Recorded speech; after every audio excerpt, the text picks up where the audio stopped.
Bonjour à tous et à toutes. Le webinaire va commencer dans une petite minute. On donne le temps encore aux gens d'arriver. Vos micros sont fermés pour le moment. Par contre, vous pouvez avoir vos caméras ouvertes si vous le voulez.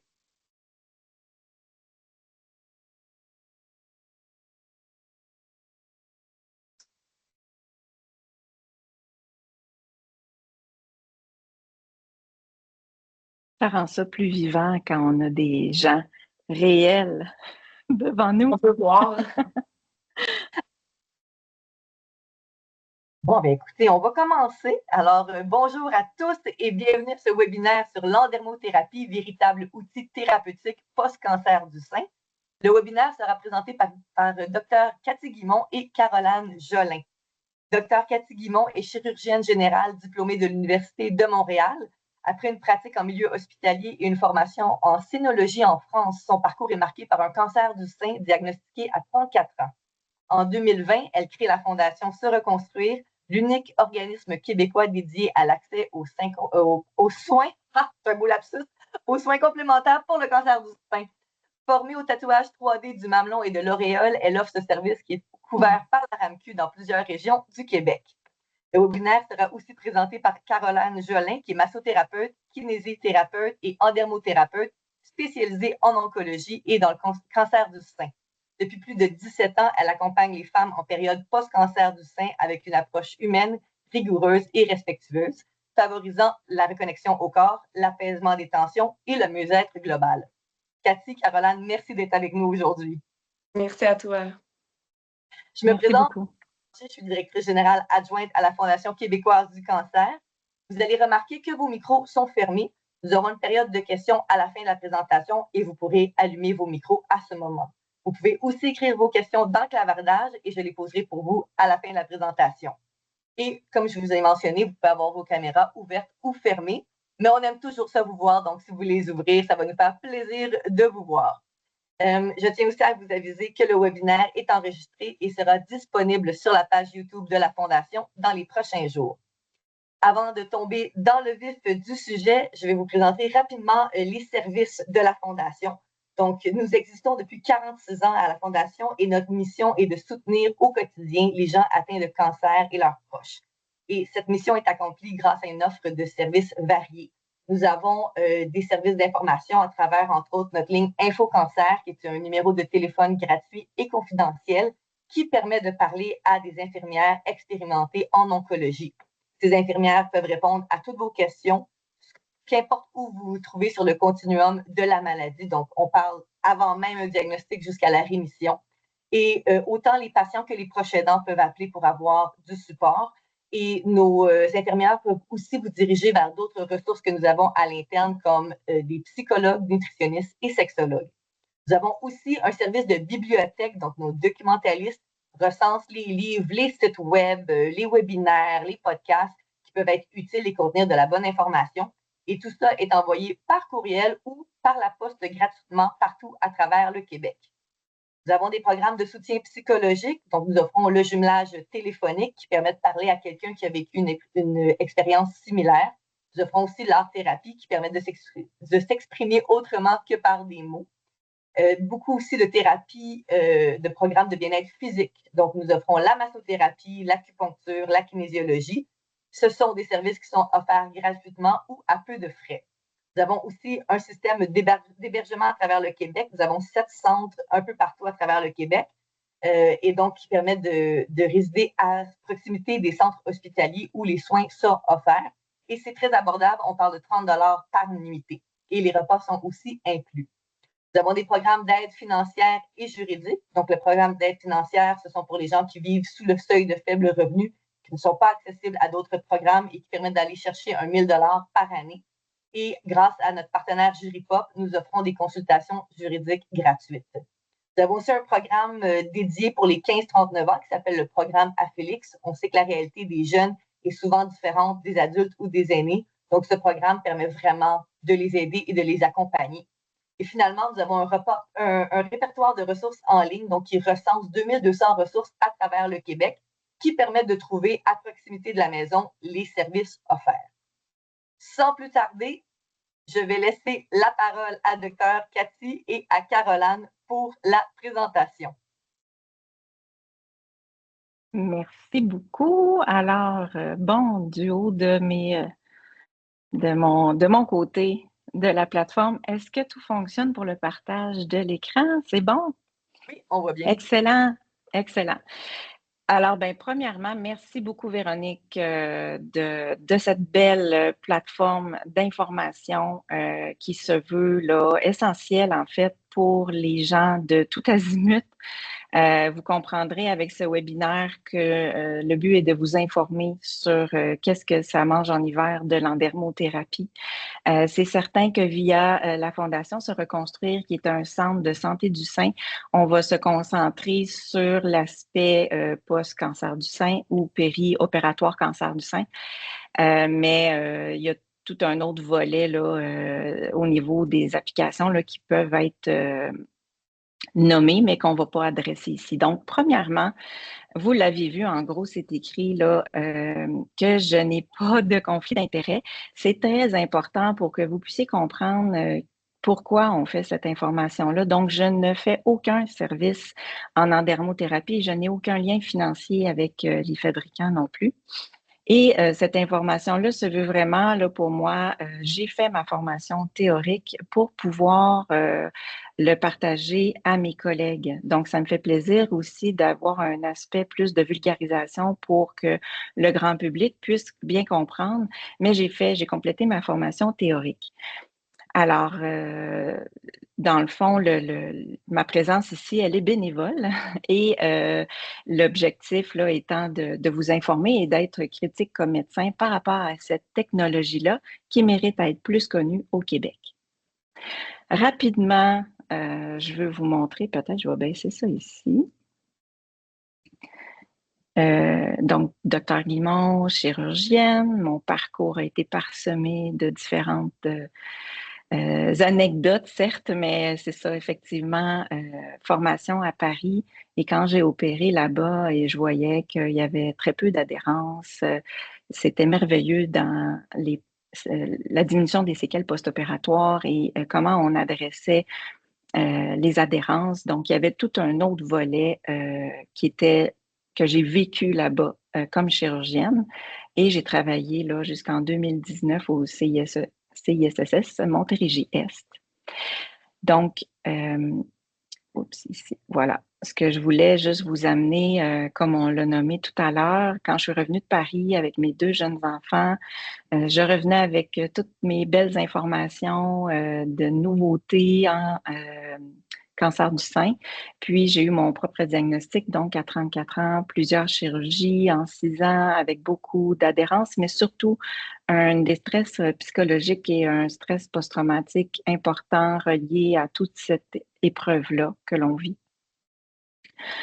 Et après, parce que ce n'est pas la fin dans mon histoire, c'est qu'un grave accident d'auto est venu perturber ma capacité à faire des chirurgies. Donc, je vis maintenant avec des neuropathies chroniques et une invalidité au niveau des blessures cervicales que j'ai eues. Et c'est ça, se reconstruire dans l'adversité et malgré l'adversité. Dans le fond, quand on vient faire au niveau de la croissance post-traumatique, quand on amène un volet de la résilience, c'est là qu'on comprend ce qui se passe et on est capable après d'être dans le besoin d'agir pour que ça fasse du sens, tout ce qu'on a vécu. Et vous avez maintenant entendu le pourquoi de la création de la Fondation Se Reconstruire. Donc, on remercie aussi nos grands partenaires, dont la Fondation québécoise, qui nous aide, dans le fond, à amener notre approche qui est complémentaire à ce qui existe déjà, mais qui se veut aussi unique dans le sens qu'on a sous le même toit l'expertise médicale en ayant des chirurgiens sur place, dont moi, mais qui font les annonces de diagnostic et les suivis, le soutien psychologique avec plusieurs options gratuites ou à moindre coût et de l'accessibilité au niveau des soins et des produits aussi en étant soit gratuit ou à moindre coût. Et c'est le but d'aller chercher des dons pour amener de l'impact concret dans la vie des gens. Donc, rapidement, la Fondation Se Reconstruire, c'est une petite maison qu'on veut aussi apporter partout au Québec, mais déjà avec nos nombreux ateliers en visio qui sont complémentaires à ce qui existe déjà. On vient chercher tous les gens un peu partout au Québec, mais on a quand même réalisé, vous voyez, on soutient beaucoup, en moyenne 160 patients par semaine.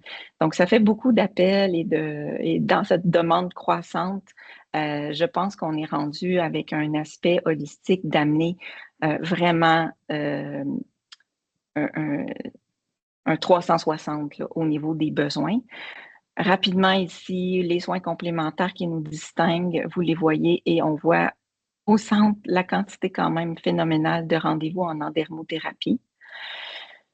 Grâce au partenariat, la conférence de presse qui a lieu en janvier 2026, on déploie le projet pilote en endermothérapie dans un contexte oncologique. Et grâce à la participation de notre thérapeute qui est présente aujourd'hui, Madame Caroline Jolin, on peut offrir le soin à moindre coût à Lévis. Merci encore, Caroline, de ta confiance envers ce projet. Et dans le fond, ce qu'on veut vous rassurer, c'est que tous nos thérapeutes sont spécialisés en cancer du sein. On a plusieurs thérapeutes et on veut continuer à en former davantage. C'est la raison de pourquoi on va chercher des dons et du financement et tout ça.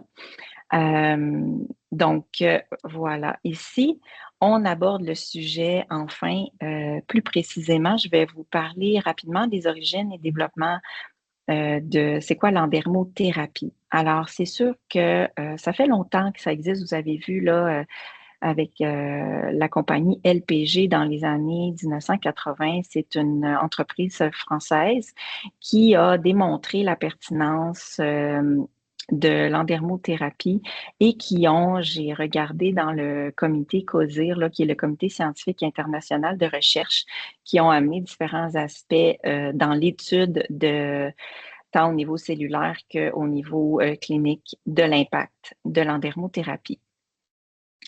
Donc, c'est sûr qu'initialement, ça a été conçu pour améliorer la mobilisation des tissus dans un contexte de rééducation, puisque l'ingénieur qui a créé cette technique avait été blessé et il avait remarqué que son thérapeute était plus efficace le matin que le soir. Dans l'efficacité de son geste. Et donc, à travers cette utilisation-là, qui a été étendue à différents contextes, mais comme je vous ai dit tout à l'heure, nous, on va s'adresser seulement au contexte post- ou péri-opératoire cancer du sein. Bien sûr, l'endermothérapie est connue dans plusieurs pays aujourd'hui et a fait, a démontré sa pertinence là, dans différents secteurs. Alors, on voit ici une des têtes de l'appareil. Donc, ça consiste en quoi? L'endermothérapie, c'est une technique de stimulation mécanique des tissus cutanés et sous-cutanés. Donc, on peut être très en surface ou aller plus en profondeur selon les différents modes ou paramètres qu'on va venir sélectionner au niveau de l'appareil. Donc, c'est une intervention qui est non invasive, hein, qui n'est pas en lien avec des lasers ou des rayons ou peu importe. Donc, c'est vraiment mécanique et c'est à l'aide de rouleaux qui sont motorisés et d'aspiration qu'on vient contrôler. Donc, on parle ici d'une stimulation biomécanique du fibroblast, qui est la cellule qui va produire le collagène et l'élastine. Donc, cet outil est utilisé pour améliorer là, différents symptômes qu'on va voir un peu plus tard. Et c'est sûr que ça consiste en une approche complémentaire à différents soins qui sont reconnus et standards dans la récupération post-chirurgicale.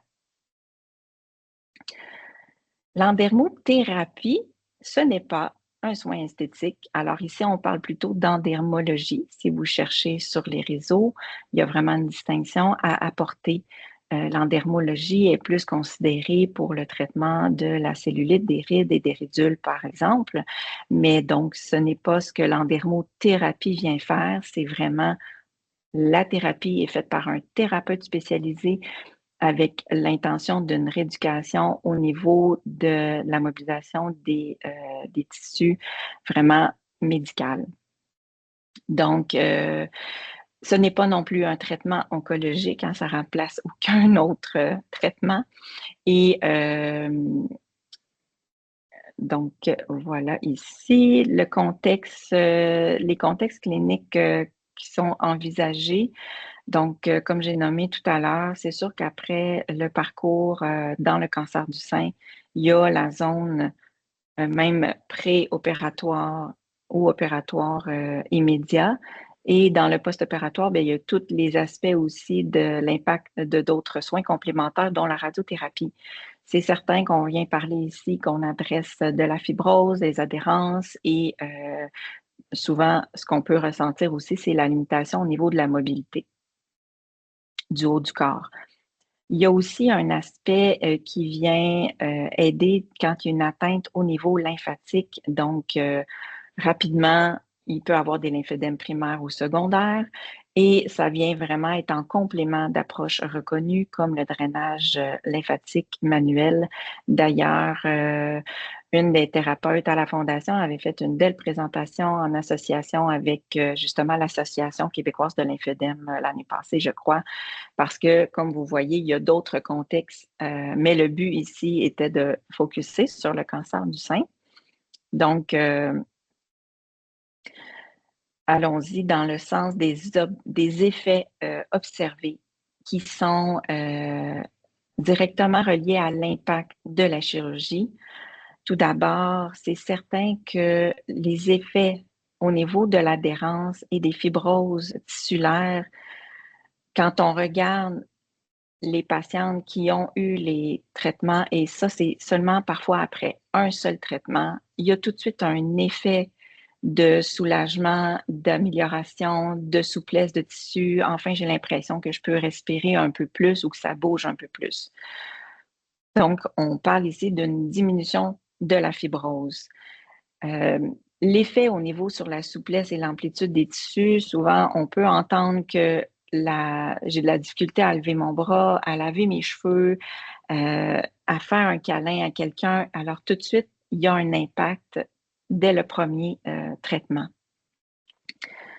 Quand on parle de l'aspect au niveau de la gestion du système lymphatique, alors c'est sûr que la sensation de lourdeur qu'on peut avoir dès qu'on a eu une chirurgie parce qu'on vient un peu altérer le réseau naturel de drainage lymphatique, ben, c'est à ce moment-là que l'endermothérapie va venir redonner au corps un peu le sens du flot circulatoire et ainsi moduler la sensation de lourdeur qu'on peut avoir au niveau du bras et du haut du corps.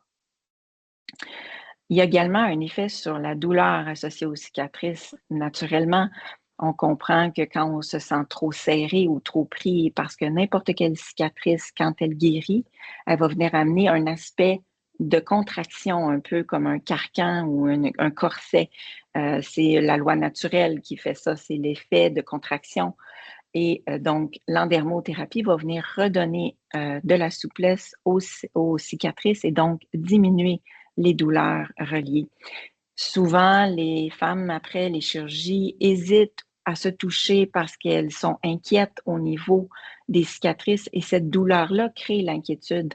Alors, l'endermothérapie vient souvent, dans les premiers temps, créer un aspect un peu réconfortant de voir qu'on peut manipuler et de diminuer ces douleurs-là. Donc, pour amener, c'est comme la première phase dans le mouvement là, de recréer le mouvement de la cicatrice de façon douce et sans douleur. Et j'en ai parlé tout à l'heure, au niveau de la fibrose cutanée post-opératoire, alors tous les radio-oncologues qui doivent traiter les patientes aimeraient qu'il n'y ait pas d'impact au niveau de la fibrose. Par contre, certaines patientes peuvent avoir un effet de fibrose beaucoup plus marqué, voire même une impossibilité parfois d'avoir une reconstruction quand c'est fait dans un deuxième temps au niveau du sein. Certains plasticiens sont très frileux à refaire une reconstruction dans un contexte qu'il y a trop d'impact de la fibrose et que ça serait dangereux de faire le plan de dissection au niveau de la peau chez la patiente. Alors, à ce moment-là, l'endermothérapie va venir redonner cet aspect et cette petite fenêtre de dissection possible que le chirurgien va pouvoir faire pour apporter après la reconstruction nécessaire. Donc, tous ces effets-là que vous voyez vraiment au niveau du contexte des tissus, c'est un aspect majeur et il y a différents degrés d'impact. Le but ici était de vous faire un message, de ne pas retenir les pourcentages de ces effets-là, mais bien de comprendre qu'il y a un impact et ce, dès le premier traitement. J'ai remonté ma fenêtre, je voulais juste m'assurer, tout va bien, on m'entend encore, c'est bon. J'imagine, sinon on m'aurait fait un signe avant.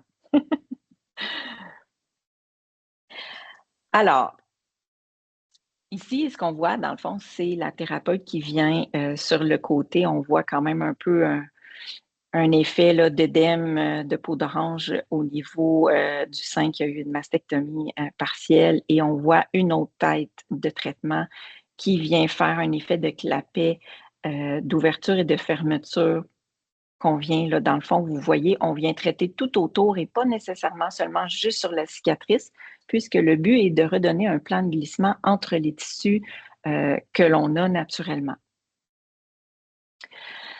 Donc, ce qui est important, c'est de comprendre qu'il peut avoir un impact à chaque étape dans le processus et l'étape, l'épreuve du cancer du sein. Donc, quelqu'un qui va commencer en chirurgie, par exemple, c'est certain que si le soin était couvert, on aurait même dans les hôpitaux de l'endermothérapie qui serait fait avant de faire les chirurgies. On n'est pas rendu là. Ça, c'est un aspect qui est ce que j'ai connu en France. Par contre, voilà, on est dans une réalité québécoise et le but, c'est d'amener une amélioration aussi petite qu'elle soit. Bref, aujourd'hui, de comprendre à quel moment ça peut vous aider, c'est l'idéal. Et s'il y a des gens, des professionnels ou des gens qui sont curieux de comprendre l'impact, c'est le take-home message, c'est le mot à retenir, c'est que peu importe vous êtes où dans votre processus, l'endermothérapie peut vraiment vous aider et surtout parfois même éviter d'autres chirurgies. Donc, dans le fond, au niveau du processus immédiat de la cicatrisation, c'est certain qu'on se garde une petite gêne pour aller sur la cicatrisation. Par contre, on peut venir rapidement recréer de l'espace tout autour de la chirurgie. Alors, pour être sécuritaire dans un contexte qu'il peut y avoir des éléments au niveau clinique de la guérison, exemple une plaie qui coule ou une infection ou quoi que ce soit. Donc, c'est sûr que la meilleure façon d'être sécuritaire, c'est que la thérapeute va évaluer quand est-ce qu'on peut venir traiter. On peut être aussitôt qu'une semaine après en étant très en surface et loin de la cicatrice, mais je vous dirais que n'hésitez pas à demander si vous êtes prêt à recevoir les soins d'endermothérapie. Quand on aborde la radiothérapie, donc entre la chirurgie et la radiothérapie, avant, il n'y a aucun problème, tout est possible. Pendant la radiothérapie, alors là, faut être très précautionneux et c'est pour ça qu'il ne faut pas aller voir n'importe qui n'a pas sa formation en oncologie et en cancer du sein parce que ça peut être dangereux, selon certains cas, d'utiliser l'endermothérapie dans une zone avec des radiations actives. Donc, on peut faire le soin à l'extérieur de la zone. Par contre, pour des raisons de prudence, ce que l'on dit, c'est que généralement, il faut attendre de 3 à 4 mois après la fin de la radiothérapie, surtout selon l'état tissulaire. Alors, où est-ce que vous en êtes? Et si votre médecin connaît l'endermothérapie, il va pouvoir être à l'aise de vous dire si oui ou non ça peut être débuté. Quand il y a de la chimio, là, c'est vraiment une question selon l'état général, mais il n'y a pas de contre-indication pour venir faire les soins. Donc, l'important, c'est de se rappeler qu'il y a des recommandations médicales et selon l'état et l'évaluation clinique, on va pouvoir vous suggérer de faire le soin ou pas. Alors, au niveau des contre-indications et des préoccupations, puis là, je vais juste vous amener ici sur la photo, on a un appareil qui est celui que Caroline a derrière elle. Donc, c'est un des appareils de LPG qui est la compagnie qui détient le brevet. On voit une thérapeute ici qui donne un soin avec une patiente. Donc, ça donne un peu une idée. Ça peut faire peur un peu, mais donc, il faut savoir que c'est vraiment, dans le fond, c'est l'extension de la main de la thérapeute qui va pouvoir avoir une constante évaluation de la réponse du corps, de la réponse de la peau et des tissus avoisinants autour pour venir ajuster les paramètres. Donc, c'est pas quelque chose, on pèse sur start, puis ça, on démarre et ça fait le trajet, le soin, puis après ça, c'est terminé. C'est pas ça du tout. C'est une évaluation constante de la réponse du soin par rapport à l'expérience de la thérapeute. Donc, c'est certain qu'il y a des contre-indications évidentes, générales, hein, parce que dans le fond, quand on dit qu'on peut faire de l'endermothérapie, c'est qu'on se dit en quelque part qu'on peut faire des massages. C'est ça, dans le fond, l'idée de base. Donc, toutes les contre-indications de 1 viennent de massage sont aussi appliquées à l'endermothérapie. Par contre, il peut en avoir un petit peu plus pour de l'endermothérapie dans des contextes particuliers. Donc, on les voit en général, les infections aiguës actives, des phases inflammatoires aiguës, des pathologies vasculaires sévères non contrôlées, l'insuffisance cardiaque non stabilisée parce qu'on vient faire une mobilisation des volumes circulants. On veut faire attention dans les zones de ne pas amener trop de pression ou plutôt de dépression dans certains endroits. Quand il y a des anticoagulants, il faut être un peu plus précautionneux. Et dans les zones récemment traitées, par exemple avec la radiothérapie, comme j'ai nommé tout à l'heure. Donc, tout ça, c'est certain que en étant rassuré qu'il y a un standard de formation qui est amené à la thérapeute à connaître tout ça, alors c'est là qu'on peut se dire qu'il faut se fier à la thérapeute professionnelle, mais de façon générale, vous avez quand même les contextes ici. Quand on parle de contexte oncologique, c'est sûr que si on demande à notre équipe traitante si on est correct pour faire nos soins d'endermothérapie, ben, il ne faut pas se surprendre parce que la plupart des médecins ne connaissent pas encore les bienfaits de l'endermothérapie. Donc, il n'y a pas de problème pour ceux qui connaissent ça, mais il y a quand même un besoin d'enseignement sur toutes ces technologies-là qui sont complémentaires. Donc, c'est sûr que c'est une bonne idée de coordonner. Par contre, il faut juste faire attention si le médecin ne connaît pas, que ça ne veut pas nécessairement dire que vous ne pouvez pas avoir le soin également.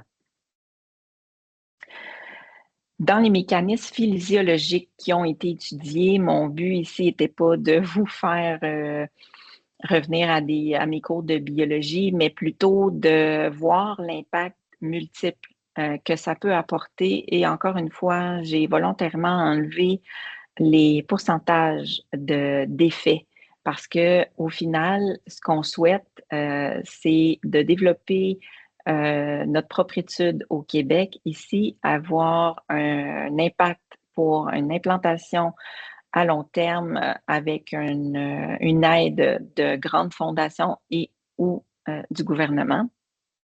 Donc, les projets à l'étude sont actuellement beaucoup plus pour avoir une visée de noter l'impact quantitatif et qualitatif parce qu'au final, oui, d'avoir l'amélioration des flux lymphatiques avec des pourcentages, c'est intéressant, mais ce qui compte au-delà de tout ça, c'est l'impact et la qualité de vie des gens qui reçoivent le soin. Donc, rapidement, vous avez vu, c'est certain qu'il y a un impact au niveau de l'augmentation du flux veineux. J'en ai parlé tout à l'heure, ça vient faire vraiment une amélioration au niveau de la circulation, que ce soit sanguine ou lymphatique.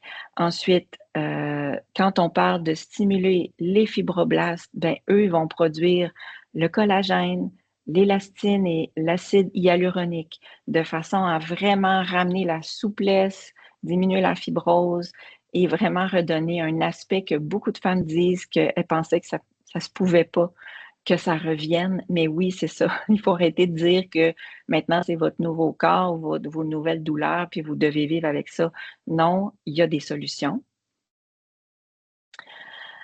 Alors, quand je vous ai parlé tout à l'heure que oui, là, je vais juste faire une petite vérification. Bon, c'est bon. Dans le fond, quand j'ai opéré à Gustave Roussy, qui est un hôpital de cancérologie proche de Paris, ben, on voyait qu'il n'y avait aucun impact d'avoir une dissection pour la première fois ou pour la troisième fois parce que on avait le plan de glissement entre les tissus. Donc, c'était vraiment moins l'effet de cartonnement et de béton qui colle tout ensemble, hein, qui fait, c'est normal quand le corps guérit de venir coller tout ça. Par contre, ce qu'on veut à la longue, c'est vraiment revenir recréer le plan de glissement. Donc, avec une prescription médicale en France, en Europe, c'est remboursé par la Sécurité sociale dans différents contextes. Vous les voyez ici quand il y a un lymphédème au niveau du bras, quand il y a des cicatrices et de la fibrose, les séquelles post-mastectomie. Et ce n'est pas couvert pour des indications esthétiques.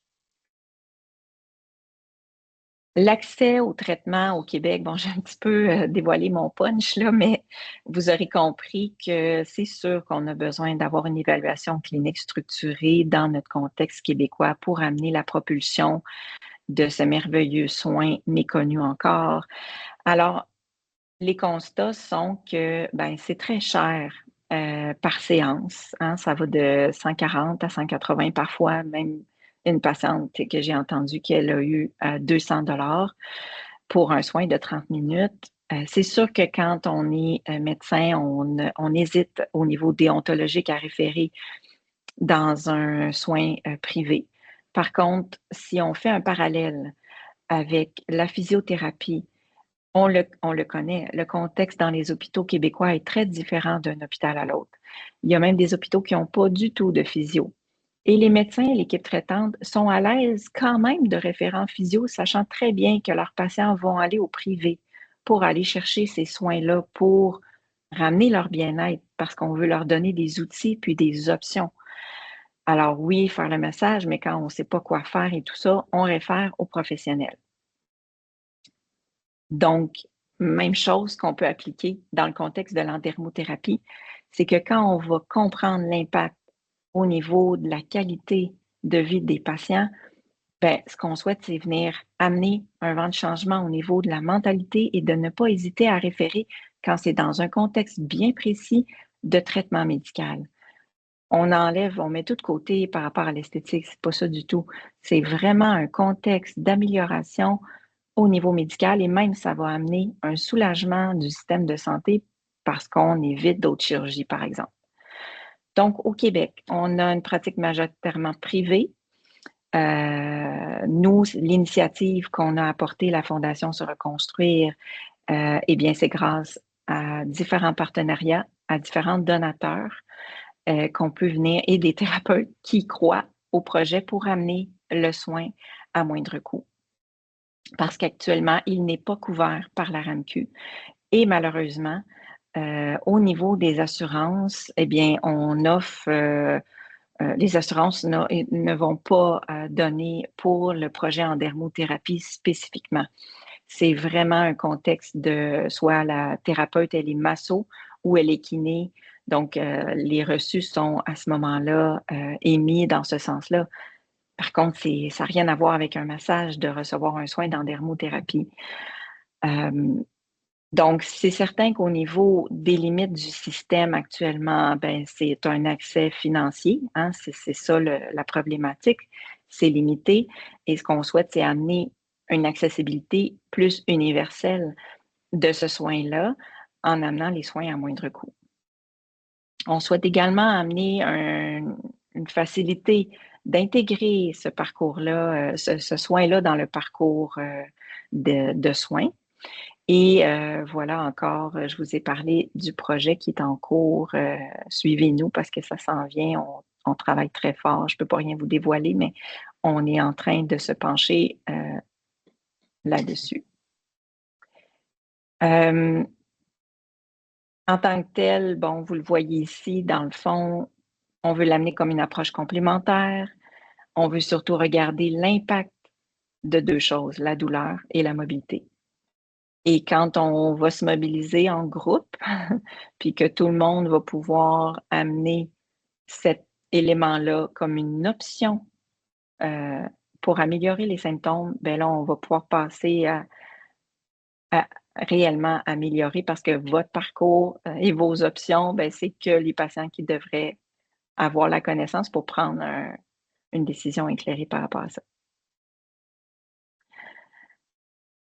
Donc, ce qu'on souhaite avec l'impact au niveau clinique de tout ça, ben, c'est sûr que ça facilite le parcours. Combien de fois on a entendu de patientes dire: «J'aurais aimé ça que mon médecin m'en parle avant. Pourquoi on m'a pas dit ça?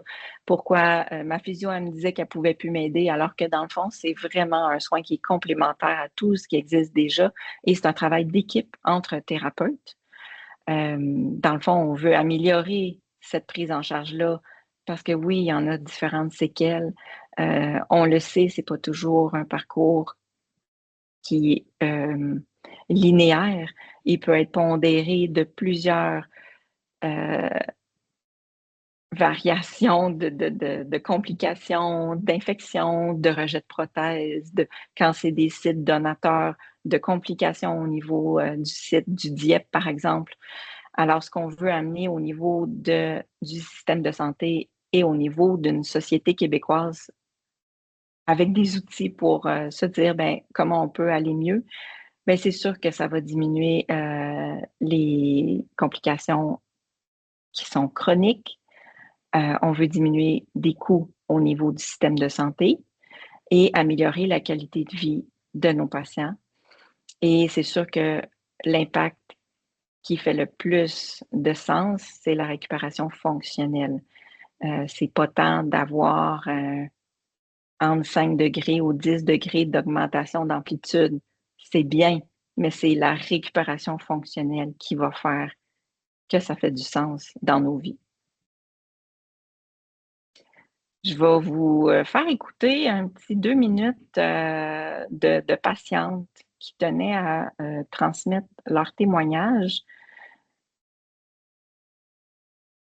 Est-ce qu'on entend? Je vais juste vous On monter. n'entend pas, malheureusement. Ah, c'est ça, hein?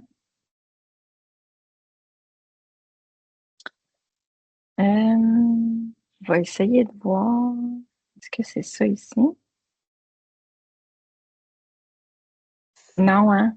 Non, malheureusement. Bon. Ben, c'est ça. Des fois, on a des enjeux au niveau, ben, en tout cas, de toute façon, ces 2 témoignages-là, ils se retrouvent sur le site, sur notre page de la Fondation Se reconstruire dans la section en dermothérapie. Puis, je trouvais que ça amenait un volet vraiment là, un impact. Tu sais, vous me voyez, je suis chirurgienne, vous avez compris mon parcours, vous avez compris que ça a fait une différence pour moi. Mais c'est des témoignages comme ça de patientes qui viennent, qui sentent, qui veulent aider à amener la visibilité et d'en parler davantage parce que ça a eu un impact important dans leur vie. Fait que si vous voulez les entendre, les 2 dames, elles sont sur notre site. Et je vais sans plus tarder demander à Caroline, dans le fond, sous peu, j'ai mis quelques photos du avant-après un soin, mais je pense que ton implication ici comme thérapeute qui le vit et qui le sent au bout de tes doigts va avoir quand même une importance. C'est sûr que c'est un grand impact. Et puis, je vais juste voir, voilà, c'est ça, on arrivait après à la fin. Alors, dans le fond, quand on regarde rapidement ici, les photos, là, on voit toujours un aspect esthétique, mais c'est jamais ça que la patiente nomme en premier. Oui, elle est contente que ça soit moins creux, qu'il y ait plus de souplesse, mais c'est toujours un aspect de ressenti. «Hey, je bouge mon bras. Hey, je peux mettre mon manteau normalement. Hey, on dirait que tu as détaché mon corset». Donc, alors vous avez compris, avec tous les rendez-vous qu'on a fait, on pourrait vous montrer là, un catalogue de photos, mais l'idée, là, je pense que c'est d'amener vraiment un aspect visuel qui est clairement démontré parce qu'une image vaut 1000 mots. Mais c'était pour ça aussi les témoignages, c'était pour montrer un peu tout l'impact que ça peut avoir. Donc, c'est sûr que de voir la cicatrice qui est beaucoup moins creusée ici, le trou dans l'adhérence, le trajet du drain. Le drain, c'est une petite incision, mais il y a toute une adhérence ici en inférieur. Et l'aspect ici, tout édémacié, la peau d'orange au niveau du sein, ainsi que le pli ici à cause de la chirurgie, le mamelon qui est rétracté. Donc, on voit tout de suite l'impact que ça a. Même chose ici pour cette autre patiente. Le cordon, combien de fois on se fait dire que ça tire, que ça fait mal, l'enflure, l'impact, on voit l'impact de la radiothérapie avec la peau un peu plus foncée à cet endroit-ci. Donc déjà, c'est moins creux, déjà le cordon est moins prononcé. Mais Caroline, je vais te laisser adresser un mot dans ton vécu de thérapeute. Merci, Cathy. Déjà, ta présentation était très, très, très bien faite, c'est parfait. Je pense peut-être pour aussi rassurer dans un autre contexte, là, ces femmes-là, c'est que j'entends beaucoup plusieurs patientes me dire, mais moi, je ne peux pas me toucher juste avec un doigt, c'est très sensible. J'endure pas non plus une prothèse dans mon soutien-gorge. Fait que je vois pas comment ces appareils-là, tu vas être capable de me toucher, mais c'est tout le contraire. Dès qu'on peut travailler avec les appareils, avec les machines, c'est très doux à la base. Il y en a qui vont me dire, j'ai reçu une mastectomie complète, donc la peau est très collée sur les côtes, puis je ne suis pas capable d'endurer rien. Mais dès la première séance, c'est comme ça qu'on voit les différences. Avec les appareils, c'est doux. On commence vraiment avec des niveaux tout doucement, puis tranquillement, pas vite, là, on sent tout de suite un bien-être, l'espèce de sensation de compression que tout le monde sent là, au niveau de la cage thoracique. Il y en a beaucoup qui me disent oui, mais moi, c'est pas tant la cicatrice. Il y en a d'autres qui vont dire, mais ça me sert jusque dans le cou, c'est l'omoplate, c'est dans le bras. Comment tu vas pouvoir me traiter si je ne suis pas capable de lever mon bras? Mais tout ça, là, ça se fait quasiment dans la première séance. Vous allez être en confiance. Vous allez voir aussi comment on travaille. Puis c'est vraiment en douceur. Par la suite, là, déjà, l'espèce de sensation de brûlure va être présente. L'endermothérapie, c'est pas que le traitement de la cicatrice, c'est vraiment le bien-être global de la personne. Puis on est là aussi pour vous suggérer des soutiens-gorge. Des fois, les gens ne sont pas aussi informés pour le drainage. Il y a plusieurs choses qui existent. Sur le centre aussi, se reconstruire, là, c'est très bien fait. Vous pouvez aller voir ça aussi, là, mais je veux pas vous inquiéter. Là. Plusieurs personnes ont peur, mais c'est pas douloureux. Puis c'est efficace. Là. Dès la première séance, vous allez voir une bonne différence. Par rapport de ça, j'ai pas. C'est ça, ceux qui sont aussi en attente pour les tatouages là, que Dr Guimond a fait, c'est important aussi au niveau de la peau. Là, on va pouvoir aller plus préparer le site pour que Cathy puisse faire les tatouages du mamelon. Donc, tout ça, c'est un beau projet. Puis tu l'as nommé en quelque part aussi, l'impact, il est dès le premier, mais il y a un impact sur les journées après aussi. Donc, c'est pas juste le moment du traitement, mais ça se poursuit dans les 2-3 jours après. Puis le plus important, c'est tu l'as nommé, de se toucher, de le faire, de faire l'automassage pour compléter l'efficacité du soin d'endermothérapie que la thérapeute va travailler, mais que le patient est partie prenante dans son soin puis dans sa récupération. Qu'est-ce qu'il y a de plus merveilleux que de te sentir utile? Oui. Puis de voir l'impact. De voir l'impact, exactement. Il y a plusieurs qui me disent, moi, je ne suis pas capable de supporter un soutien-gorge, je ne suis pas capable de mettre une prothèse, mais tout ça, ça change très rapidement. Très rapidement. Tu peux y aller, Cathy. Mais, on en a beaucoup à dire parce que, tu sais, au final, puis là, je pense qu'on voulait partir aussi dans la période des questions, là, Véronique, fait que je peux peut-être attendre puis compléter aux besoins aussi. Mais merci à la Fondation québécoise qui apporte un accès avec un soin à 25 $ pour 30 minutes. Donc, il faut que les médecins comprennent qu'ils sont qui, eux, pour juger que la patiente, sa douleur ou son inconfort, combien ça vaut. Voilà.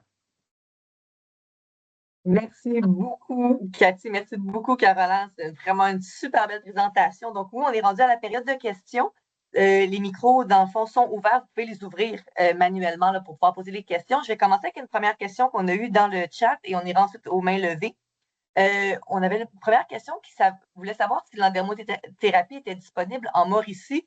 Moi, j'élargirais ça peut-être plus large. Où est-ce qu'on a le service actuellement d'endermothérapie? Bien, alors, je l'ai nommé, c'est Caroline devant vous aujourd'hui, mais c'est une petite bébite rare du Québec, avec toutes ses années d'expérience, et elle a choisi aussi d'apporter toute son aide pour les femmes cancer du sein, les hommes aussi, hein, on peut aider quand il y a une mastectomie d'ailleurs, tout le lien avec le volet cancer du sein. Il n'y en a pas beaucoup au Québec qui sont formés en cancer du sein. Les endermothérapeutes doivent faire une formation vraiment au niveau de l'oncologie, des adhérences et de rajouter cancer du sein. Donc, il y a la liste que j'ai justement demandé d'avoir à jour, qu'on pourrait mettre sur notre site aussi. Donc, le soin accessible, il est à Lévis, à 25 $ pour le moment uniquement. On cherche encore des donateurs qui veulent avoir un impact. On a fait des demandes de l'ordre d'environ 30 000. On sait que la Fondation québécoise va nous aider aussi pour le volet Longueuil. Par contre, on fait environ 5 à 6 fois plus de soins à Longueuil qu'à Lévis. La Fondation de l'hôpital Pierre-Boucher également sont prêts à embarquer dans le projet pour les patientes de Pierre-Boucher. Donc, on est sur le point de partir le projet. L'idée, c'est ça, c'est de faire des petits un peu partout. J'ai une médecin de Sherbrooke qui m'a demandé, en fait, quand est-ce qu'on part la Fondation se reconstruire à Sherbrooke avec de l'endermothérapie. Même chose à Laval. Donc, restez à l'affût. C'est sûr qu'on va donner l'information en grand. Voilà. Merci beaucoup. On va prendre une main levée. Madame Christina. Oui, est-ce que vous m'entendez? Oui. OK. Bonjour, merci beaucoup pour toutes les informations. Moi, je suis à Montréal et j'ai été suivie à Maisonneuve-Rosemont. On ne m'a jamais parlé de endermothérapie, en fait, même si j'ai des douleurs. Puis, moi, ça fait quand même longtemps que j'ai été traitée. Je ne sais pas, est-ce que ça pourrait fonctionner quand même? Ma dernière chirurgie était l'été passé, mais c'était comme un genre de reconstruction. On a pris de la graisse pour remplir où est-ce qu'on avait enlevé la masse. Puis, c'est ça, c'était au mois de juin l'année passée. Mais j'ai eu 2 autres chirurgies. J'ai eu la radio, j'ai eu la chimio. En tout cas, ça a duré 1 an et demi, les traitements, plus ou moins. Puis la dernière chirurgie, c'était en juin. Et j'ai toujours un petit peu de douleur. Ça fait mal de temps en temps. On m'a dit que c'était la radio qui causait ça, mais en tout cas, je ne sais pas si ça pourrait m'aider. Et l'autre chose, c'est que j'ai eu tout de suite après mes 2 premières chirurgies, une chirurgie de la thyroïde. On m'a enlevé la moitié de la thyroïde et ça fait très mal, ça tire aussi. J'aimerais savoir si ça pourrait fonctionner pour ça aussi. Et merci pour votre question. En fait, il n'est jamais trop tard. Il n'est jamais trop tard pour l'endermothérapie. Peu importe le nombre d'années après post-chirurgical, c'est toujours efficace. C'est sûr que le plus tôt sera le mieux. Comme on disait tout à l'heure, on parle normalement de 3 mois après une chirurgie, mais il n'est jamais trop tard. Fait que peu importe le post-chirurgical, l'endermothérapie, peu importe que ce soit pour la cicatrice de la thyroïde ou, comme on disait un peu tantôt, pour le site donateur, exemple, pour une reconstruction par DIEP, l'endermothérapie va être très efficace. De la peau de la gorge aussi, là, on va fonctionner plus avec les clapets, mais ça va être très efficace pour les adhérences là, qui peuvent descendre aussi bas qu'une clavicule ou même la mâchoire. Oui, exact. OK. Est-ce qu'il y a un endroit endroit juste à Montréal? amener, excusez-moi, Caroline, parce que tu as dit radio, tu as dit 3 mois chirurgie, mais c'est 3 mois radio. 3 mois, oui, c'est ça. La précision. Oui, excuse-moi, oui, exact. Pardon, Est-ce qu'il y a des références qu'on peut contacter dans la région de Montréal pour faire ces traitements-là? Oui, alors la Fondation Se Reconstruire, on a 4 thérapeutes qui sont avec nous, dont Caroline, mais 3 autres thérapeutes dont 2 qui ont les services sous le chapeau de la Fondation Se Reconstruire à Montréal. Donc, les tarifs sont à moindre coût de façon générale. Puis, peut-être c'était pas clair tout à l'heure parce que, dans le fond, le but de la Fondation, c'est de toujours amener les soins à moindre coût possible. Donc, on a été capable, avec les dons, de réduire à 100 $ pour tout le monde, pas de taxes. Et ce qu'on souhaite, c'est avoir le 25 $, comme je disais tout à l'heure, avec les partenaires. Sachez que, par contre, on est quand même là pour aider financièrement une personne qui a besoin d'endermothérapie. Elle va avoir l'évaluation avec la thérapeute et nous avons un comité à l'interne qui évalue les demandes d'aide financière. Et donc, même si on ne peut pas dire à tout le monde que c'est 25 $, par contre, notre comité vient évaluer les demandes spécifiquement et nous avons les critères d'évaluation et là, on va pouvoir amener le soin à 25 $. Donc, ça ne devrait pas être un frein de savoir que c'est 100 $ parce que la mission de la Fondation est de venir offrir, on a même offert des soins gratuits pour certains cas d'endermothérapie pour des patientes. Donc, il ne faut pas se restreindre au niveau du coût, mais bien au niveau du confort et de diminuer la douleur. C'est la première chose qu'on doit amener dans un parcours de soins, c'est d'arrêter d'avoir mal pour dormir puis pouvoir se reconstruire comme il faut après. L'année passée, on a redonné, là, nos chiffres sortent, c'est notre fin d'année financière aujourd'hui, on a redonné plus de 120 000 $. Fait qu'on n'a pas pu amener le seuil à 25 à tout le monde encore, mais c'est ça, vous voyez les intentions, mais voilà. Merci beaucoup. Madame Suzanne, vous avez une question aussi. Oui, moi, ben, ça rejoint un peu à la question de Christina. C'est que moi, il y a une personne qui a eu un cancer du poumon, puis elle a eu une opération. Mais dans son bras, elle a des adhérences, elle a de la douleur. Est-ce qu'elle peut avoir là, de traitement là, d'endothérapeute? Oui, oui, absolument. Tout ce qui comporte une adhérence, une perte de mobilité, des douleurs ou de l'inflammation, l'endermothérapie, peu importe la chirurgie, c'est efficace. Ah, OK. Puis, j'avais une autre question. Pour la formation, là, pour les techniciens, là, est-ce qu'il y a une place où est-ce qu'on peut voir, là, est-ce que les personnes doivent être infirmières, médecins ou infirmières auxiliaires ou Non, en fait, pas du tout au volet infirmière. En fait, ça prend des thérapeutes, ça prend des gens qui sont habitués de traiter avec les mains les patients. OK. Donc, on parle plus de massothérapeutes, kinésithérapeutes, physio. Ces personnes-là qui ont leur formation après que j'ai fait là au niveau théorique de l'endermothérapie, ensuite pratique et ensuite cancer du sein, parce qu'il y a toute une notion qu'il faut faire attention quand il y a eu de la dissection au niveau des ganglions ou de la manipulation du système circulatoire. Et ces gens-là, je voulais qu'elles soient déjà au moment même où on se parle sur notre site de la Fondation pour que vous ayez la liste des gens qui ont eu cette formation-là. Ce qu'on souhaite, c'est en former d'autres. D'ailleurs, ça s'en vient. On a eu, comme l'an passé, une bourse pour en former 3 supplémentaires. Donc, c'est ça. On déploie beaucoup d'énergie pour y arriver. OK. Puis, au niveau de la RAMQ, c'est parce que c'est pas reconnu, c'est pour ça que ils payent pas les soins aux personnes qui ont le soin. Exact. Ça n'est pas OK. couvert actuellement pour le volet RAMQ. Par contre, il faut savoir qu'à Québec, dans un hôpital où ils traitent des grands brûlés, ils ont une machine d'endermothérapie que le physio utilise. Donc, c'est pas quelque chose c'est pas assez connu. Mais on n'est plus à démontrer l'efficacité ici, là. C'est pour ça qu'on se permet ensemble de faire un webinaire d'information. Alors, c'est de rendre ça plus accessible, plus connus dans les options du parcours. Mais Et éventuellement, oui. Éventuellement, tout le monde RAMQ, ça serait parfait, mais vas-y, Caroline.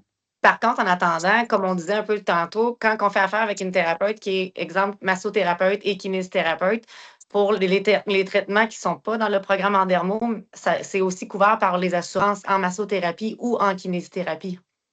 Oui. Il y a au moins ce volet-là. Merci. Merci. On va passer sur une question qu'on a eue dans le chat. Est-ce que ça peut réveiller le cancer? On donne, par exemple, le triple négatif. Je te laisse aller. Ça, tu voulais-tu? Bon. Alors non, c'est pas du tout dangereux. Ce n'est pas quelque chose qui réveille les cellules. Il ne faut pas du tout avoir d'inquiétude par rapport à ça. Vous avez vu, ça fait 40 ans que ça existe. Si c'était dangereux au niveau de la survie des patients, ça ferait longtemps que ça n'existerait plus, là. Alors, rassurez-vous, ce n'est pas un enjeu. Merci beaucoup. Madame Josée, votre question? Oui, allô? Oui, on vous entend. Oui, je me vois là. Il y a quelque chose qui ne fonctionne pas, là. Est-ce que vous m'entendez? Oui, on vous entend. OK. C'est que moi, je suis à faible revenu sur l'aide sociale.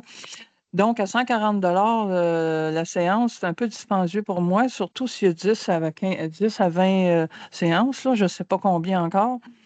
C'est pas. C'est ça, c'est pas couvert la RAMQ, j'ai pas d'assurance non plus personnelle. Est-ce que c'est possible d'avoir un prix réduit? Parce que moi, je peux pas aller à Longueuil à se reconstruire parce que à cause d'une question de transport, là, j'ai pas de voiture et tout ça. Mais j'ai trouvé à Montréal Info Cancer, ils m'ont donné une référence à Montréal, qui est la Polyclinique Maisonneuve sur le boulevard de l'Assomption. Est-ce que vous disiez au début de la conférence que faut faire attention de choisir en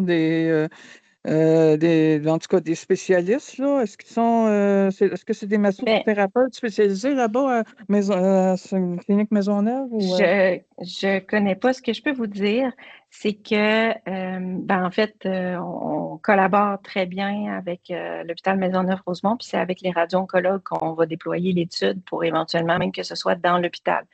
Ça, c'est une chose. L'autre chose, c'est que si mon message n'a pas été clair, je vais le reclarifier ici. Oui. Moi, je suis la présidente du conseil d'administration d'une fondation que j'ai créée pour amener un accès à des soins qui changent la vie à moindre coût. Le but, c'est que ce ne soit pas comme au privé à 140, 180 $, mais bien accessible à 25 ou gratuit. Mm-hmm. Alors déjà, on est à moindre coût comme fondation en venant offrir de l'aide financière. Et déjà, l'intention, c'est de l'amener à tous à 25 $ partout. Donc, si vous cherchez quelqu'un et vous appelez la Fondation Se Reconstruire et que la thérapeute qui se situe à Montréal, il y a 2 endroits à Montréal on a des thérapeutes avec nous, vous allez pouvoir bénéficier d'un accès à moindre coût. C'est certain que sinon, je vous encourage à faire vos démarches pour connaître, parce que je ne connais pas, là, moi, je ne suis pas la porte-parole des endermothérapeutes là, au Québec. Là. OK, Voilà. c'est que ça veut dire que la référence que Info Cancer m'ont donnée sur le boulevard c'est la Polyclinique Maisonneuve sur le boulevard de l'Assomption.